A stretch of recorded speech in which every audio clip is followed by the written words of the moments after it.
Buenas noches, auditorio. Estamos de regreso aquí en su programa, en esta cobertura especial sobre el despido de Carmen Aristegui de MBS Noticias.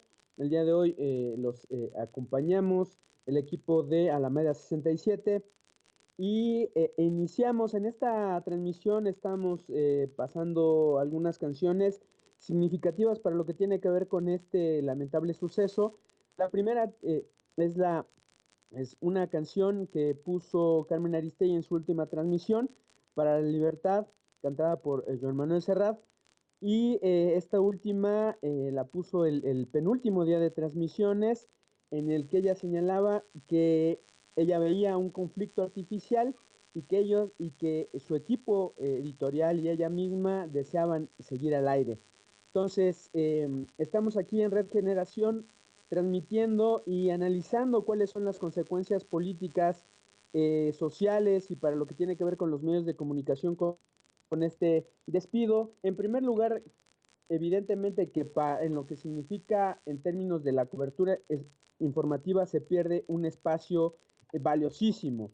Entonces, es la eliminación de este espacio de información eh, que avisora lo que la propia conductora mencionó, tanto el día de sus últimas transmisiones como el día de hoy, en protestas frente a la radiodifusora, que estamos ante un vendaval autoritario que pretende reinstaurar entonces este poder presidencialista y de partido único.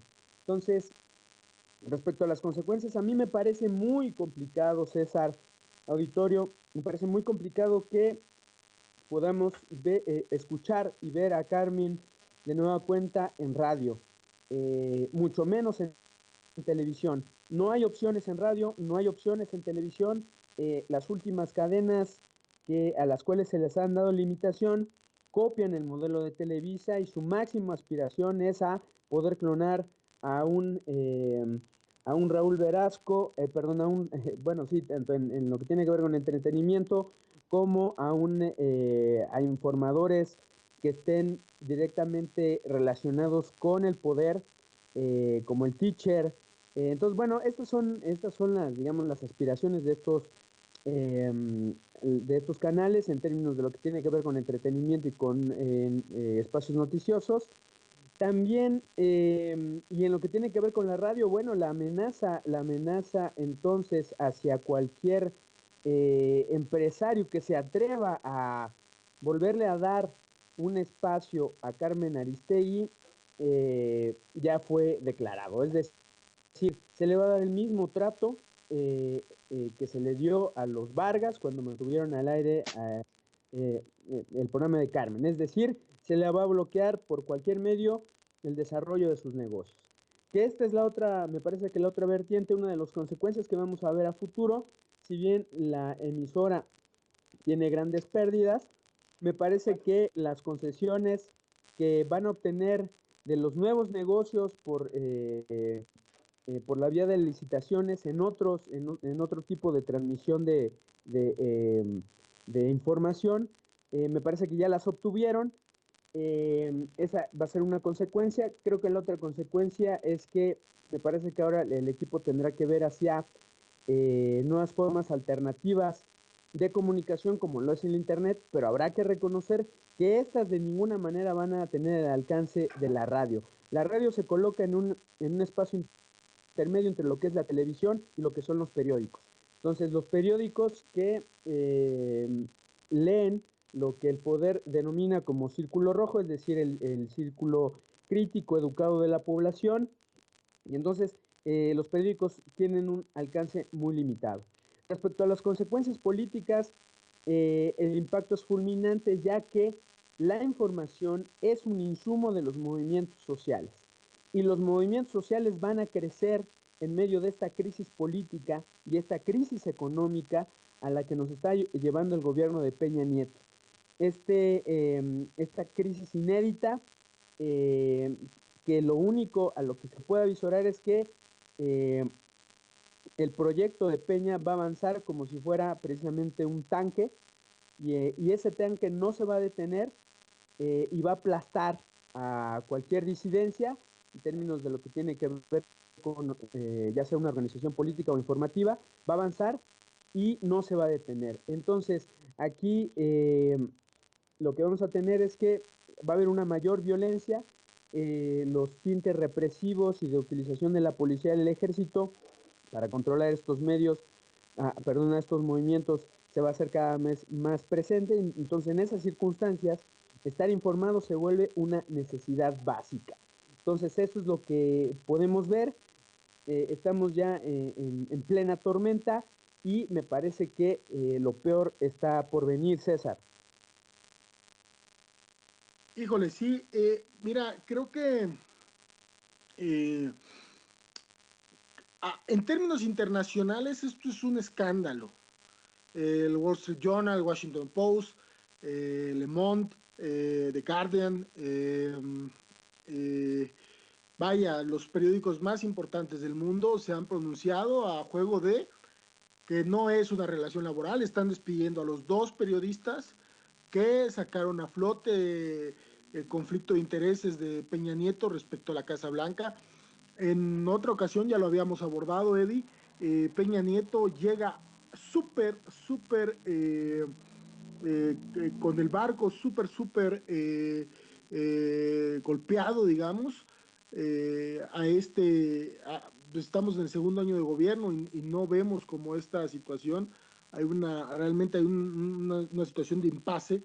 O bueno, creo que el impasse ha terminado. Creo que el impasse era o estaba ahí mediante o a partir de Ayotzinapa, como que eso había generado un impasse dentro del gobierno y creo que están optando por la salida autoritaria, o sea, a partir de la crisis creo que lo que están generando es que el Estado puede reorganizarse a juego del autoritarismo, están regresando al PRI, esto es el PRI, esto fueron los 70 años del PRI, el PRI fue el 68, el PRI fue el 71, el PRI fue Aguas Blancas, el PRI fue Acteal, el PRI fue el Charco, el PRI fue la Guerra Sucia, eh, y es otra vez el PRI con Ayotzinapa, el PRI de la Casa Blanca, el PRI de Cuauhtémoc Gutiérrez.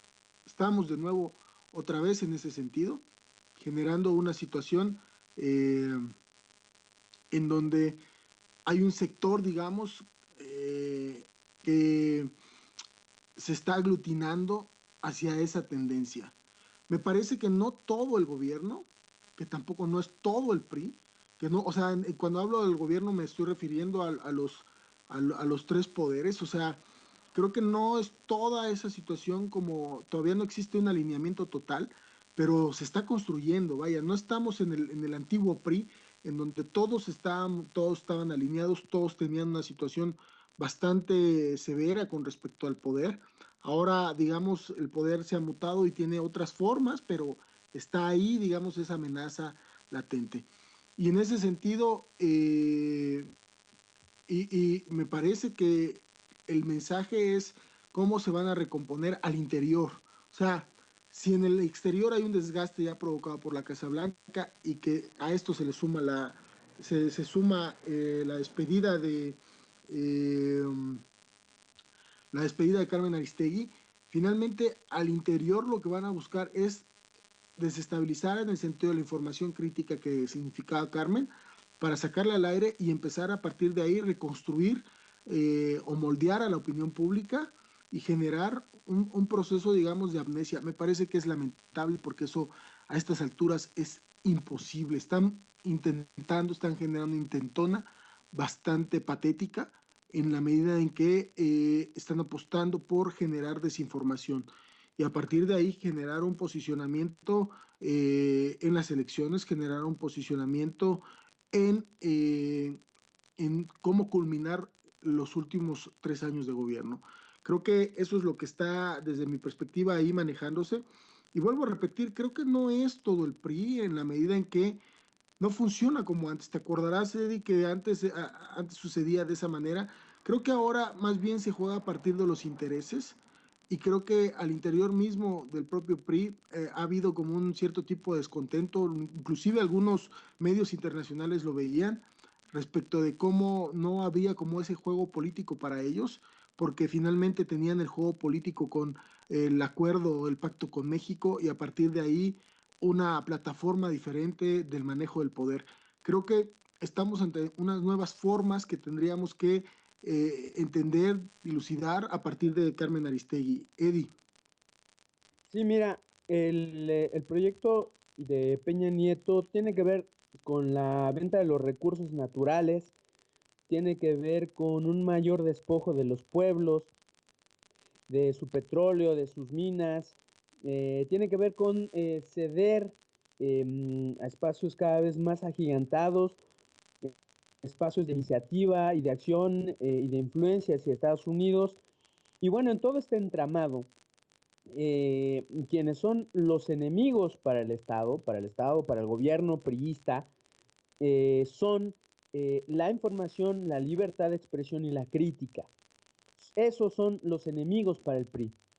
Y en la utopía, en el mundo que se ha construido este equipo de tecnócratas y de policías y de espías altamente represivos, está un escenario de un país controlado por la televisión, en medios, en términos de las conciencias, eh, con la policía y el ejército en las calles, por un lado, y con una imagen de progresistas y modernos hacia el exterior. Evidentemente, cada uno de estas posibilidades de este escenario es contradictorio. Uno no está relacionado con el otro.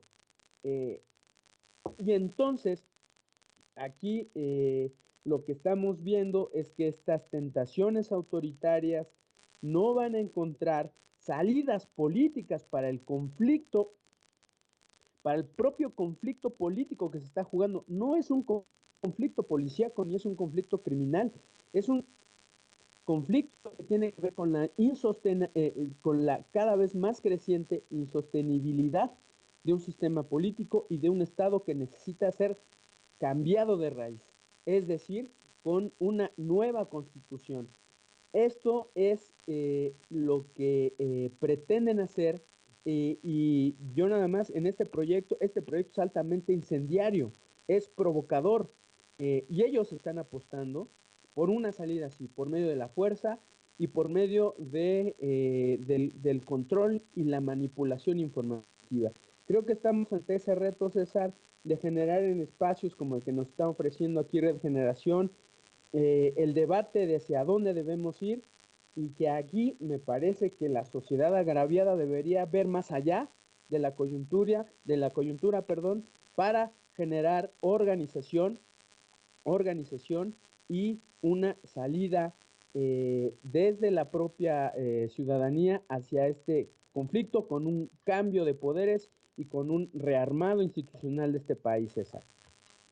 Bueno, pues en efecto, Eddie, ¿qué te parece? Vamos a un corte musical y regresamos para cerrar este programa especial de Alameda 67 eh, respecto de en defensa de Carmen Aristegui. Regresamos.